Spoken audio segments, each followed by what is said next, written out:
Well, we start the third parak of Subas Bezer Hashem, Parak Elu Nairis here on Chavtes Hamid Aleph, and we're going to talk about Onus Umafata, and these are two parashas in the Torah, and the Onus and the Mafata both are chayiv to pay a knas, and the Mishnah says Elu Nairis sheyesh lahem knas.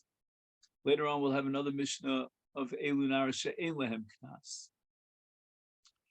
Now, we're talking, according to Rashi, here about ones, and there's a long discussion why Rashi limits this Mishnah to ones. The Mishnah doesn't say ones, and why Rashi excludes mefata. And knas here in this context refers to 50 shkoli kesef. And that's what the Torah requires as a knas.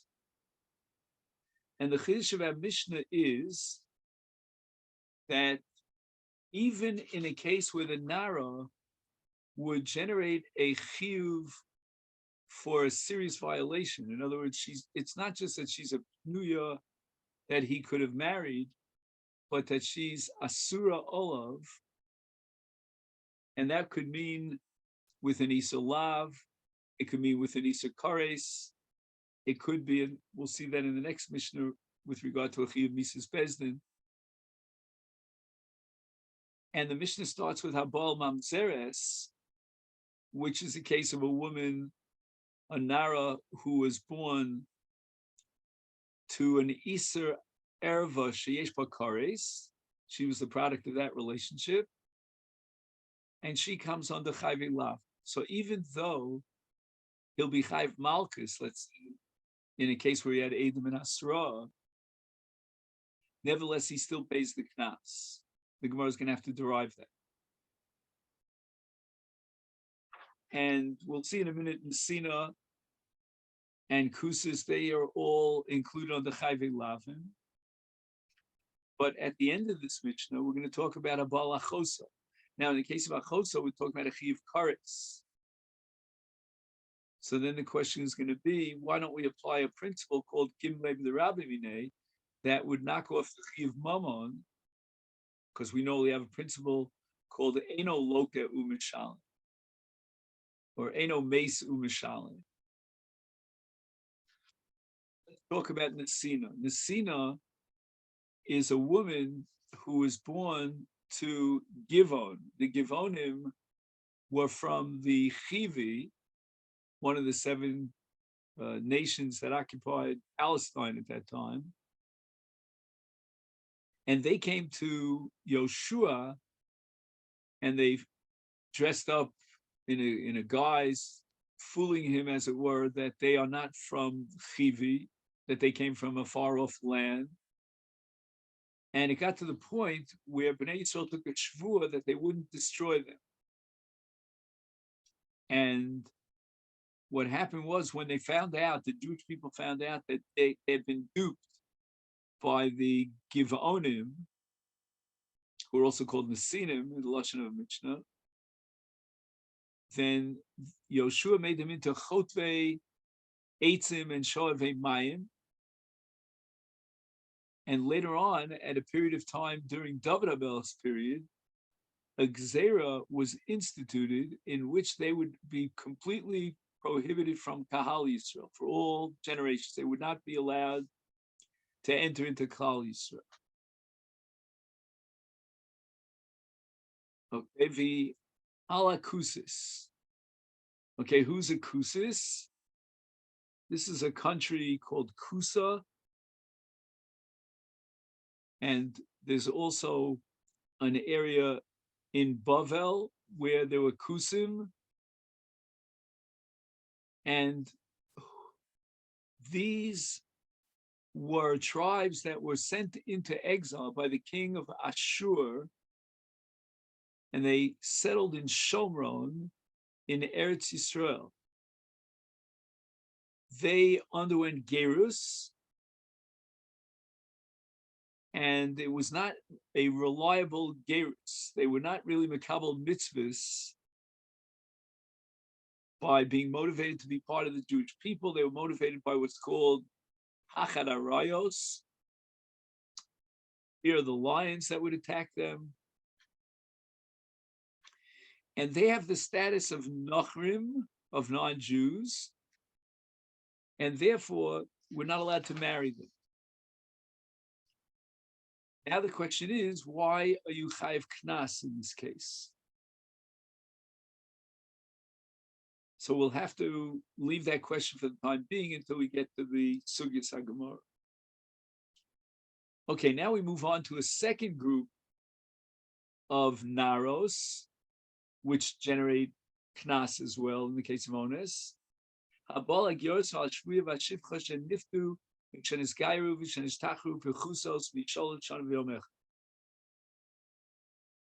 Now the Torah says that an ones is only chayiv in a case of a besula. She's got to be a nara, and she has to be a besula. And then he'll be chayiv 50 shekel. Now, a girl who converts from another religion, converts to Judaism, is considered a ba'ula. However, if her conversion took place before the ripe old age of 3 years old, then we have a principle called besulei chozrim, and she still retains the status of a besula. So in these three cases, whether it's a giores who's, let's say, her mother brought her in for gerus, and she's less than 3 years old, a shvuya or a shivcha. Now, shvuya really refers to a bas Yisrael, and normally she's a ba'ula, but now she's less than 3 years old, so she still retains her status as a basula, and hence generates the knas of ma'anis. And then finally, in the case of a shivcha, her status is such that she becomes a giores at the time of shichrur, and if her shichrur took place before she was 3 years old, then she retains her status as a besula. Now we get to a third group, and these are arayos, not chayvei lavim, like we saw by Mamzer, Nesina, and Kusis, but rather we're talking about chayvei krisos, habal achoso, alachos aviv, alachos imo, alachos ishto, alachos achiv. All the above are chayvei krisos.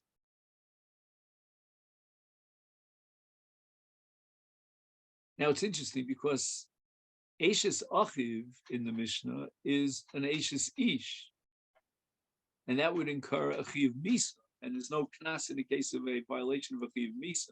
But the answer is this is after Gerushin. So she's no longer an Eishes Ish, but she's Asur Mishum Eishes Achiv. Now in the note here, he points out that lo medubar bi achiv shenesa'a v'achkach girsha.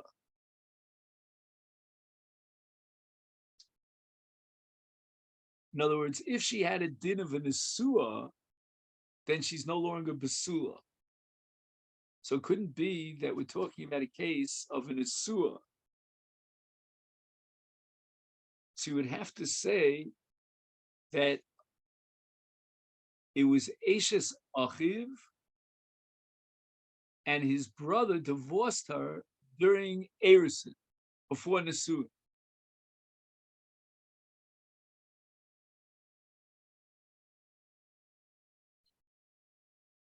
And in such a case, again, she's an Erev with a Chiv Kares. There's no Chiv Misa in this case of Eishes Achiv, but there's no Eishes Ish because he divorced her. She's still a B'sula because it was a Gerushin Mina Erusin before Nesuin. And then we have the same approach in the next case, which is Eishes Achi Aviv and Ala Nida. In all the above cases, Yesh Lem Knas Afal Pi Shehem Bi Kares. So there's a Chiv Kares in a case of Mezid. If there was Asra, then we give Malchus. If there was no Asra, then the Chiv Kares will which is a punishment b'dei shamayim, that will be the appropriate punishment for any of the above violations of erev. On the other hand, the ones is not potter from tashlumin chamishim shekel kesef, and we do not apply the principle of kimle b'derabimine she'em b'hem misas bezdin. Now, kimle b'derabimine will apply only for someone who's chayav misa b'dei bezdin. But kares is a chiv b'dei shamayim, and therefore doesn't push off or neutralize the chiyuv knas of onis. So now the Gemara is medayik in the Mishnah. Hani naros psulos islu knas ksheros lo. Is the Mishnah telling me? It's very strange. The Mishnah says elu naros sheichem knas, and then it goes ahead and lists the psulos. What about a woman who's not a psula? Hachi kama. The Gemara answers elu naros psulos sheichem knas. In other words, amongst the list of naros psulos, which means asuros, this is the list of those who generate a knas. And later on, we'll have a list of asuros that do not generate it. Now the Gemara is medayik again. Naira in ktana lo. Why does the Mishnah start with elu naros, implying that only during naros, which means she reached the age of 12, which stays naros, and for the next 6 months she's in a state of naros until she becomes a bogeres at the age of 12 and 6 months. From the fact that the Mishnah singles out nara, it means the exclusion of number one, a bogeres, and number two, of a ketana. And the Gemara says that now we're stepping into a major machlokas. Amar Rabbi Yehuda Marav Rabbi Meir. The author of our Mishnah, excluding knas in the case of a ketana, must be Rabbi Meir. The Sanya, we went to the Brisa, ketana bas yom echad. The ad shetavi shtei saros. Eish lamecher vein lo knas. This is all Rabbi Meir. What happens now? Rabbi Meir has what I call an inverse relationship. And he says the following. There's mecher, which is the father's rights to sell his daughter as an omavriya. And then there's knas, which means that in event of an ones, the father will collect 50 shekel kesef. According to Rabbi Meir, it's the opposite. If there's mecher, then there's no knas. If there's knas, there's no mecher. And the Shita Mekubetzes explains that Rabbi Meir is giving us an insight as to why there's no knas in the case of a ketana. And the answer is because yesh la mecher. He could sell her as a shivcha.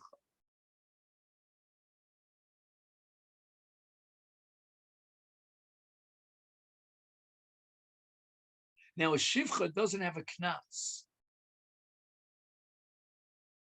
So if there's yesh la mecher, that means she's in a state of shivchus, or could potentially become a shivcha, and therefore there's no knas, because shivcha and knas are mutually exclusive. The ein lo knas ad shetovi shtei saros v'ad shetibag.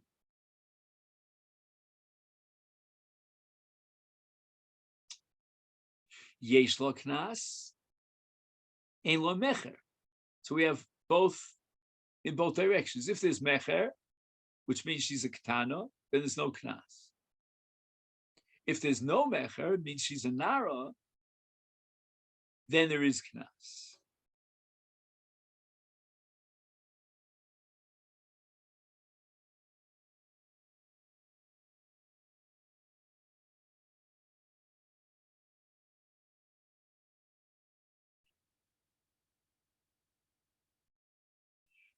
I'll just mention on the side, I don't want to get off on a tangent. The Tosfos Yontif has a whole different approach to Rabbi Meir. He says it's not because there's mecher, there's no knas, because there's knas, there's no mecher, but rather it's just a simon l'dova.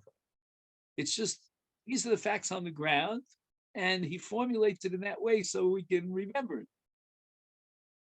So again, mecher applies when a father sells his ketana as a shivcha, his daughter is a ketana, and that precludes the possibility of knas. On the other hand, when there is knas, that means she's already a nara, she's 12 years old with simonim, then at that point there's no mecher. We're going to have an interesting sugya later. If he sells her as a ketana, the father sells his daughter as a ketana, what happens when she becomes a nara? Does she automatically go free? Shahai Rabbi Meir Omer, Kol Mokum Sheish Mecher, Ein Knas, Kol Mokum Sheish Knas, Ein Mecher. V'chachamim Omrim, Ketana Mibas Sholosh Shonim V'yom Echad, V'ad Shetipoger Yesh La Knas. He also agrees that the ceiling is bagus, but he's opening it up from the moment that she's 3 years old, because at that point she's real bia, and that bia will generate a chiyuv of 50 shekel kesef as an onus. So it comes out that according to Chachamim Shita, you have an overlap of both knas and mecher in the case of a ketana, just that you limit that overlap to her 3rd birthday, only when she becomes 3. Whereas mecher would apply from the moment that comes into this world. But from the age of 3 until the age of 12, we have an overlap, according to the Chacham, of both mecher and knas. And they're not mutually exclusive.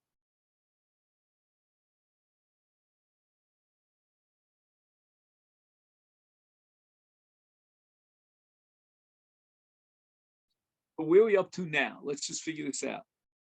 Having learned the machlok between Rabbi Meir and the Chachamim about whether or not there's knas in the case of a ketana, Rabbi Yehuda says there is no knas. I'm sorry, I said Rabbi Yehuda, I meant to say Rabbi Meir. Rabbi Meir says there's no knas because there's mecher. And the Chacham hold that even a ketana has knas. Now, our Mishnah says, Elu nara sheishnam, and we were medayik nara in ketana lo. That must be shitas Rabbi Meir.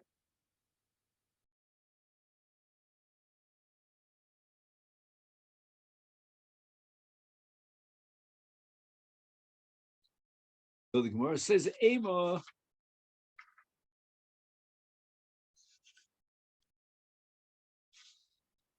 So now the Gemara is going to try to reinterpret the Mishnah and reject the diuk of nara in ketana lo, and reinterpret the Mishnah in such a way that it can include even a ketana, and therefore can reflect even the shitas chacham. And that's here on the top of Chav Tes Amud Beis. The Gemara says, Af knas b'makom mecher.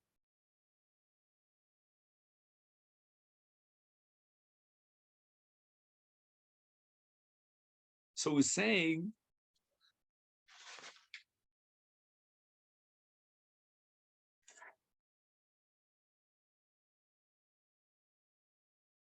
just 1 second.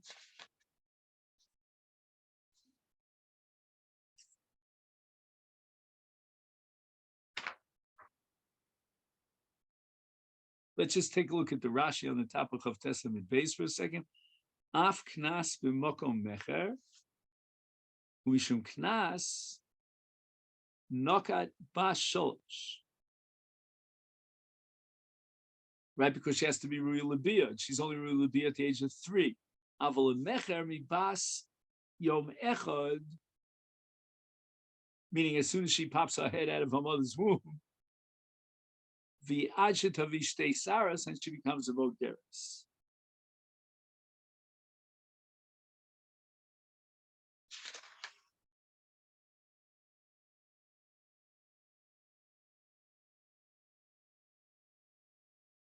So let me just backtrack on one point that I made.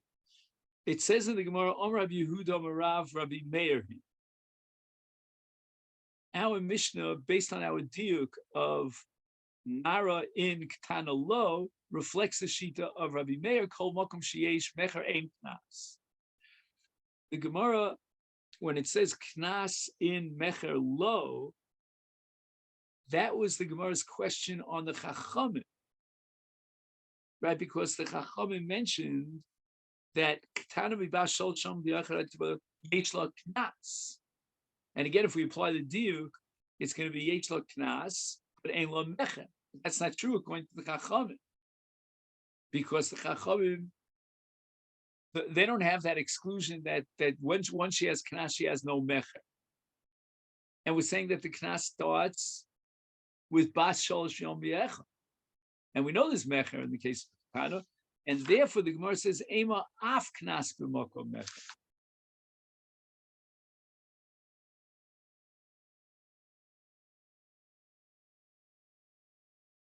So when it says here in the Brisa, it says Chachamim Omrim Ketana mi Bashol Shon V'Yomecha V'Adsheti Boger Yesh Lo Knas.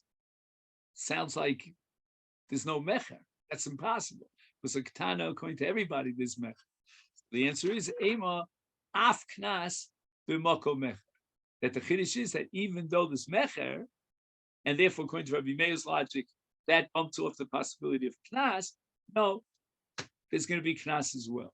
And there's no stira between mecher and knas. They can perfectly overlap. So the Gemara asks for Hani, just one second.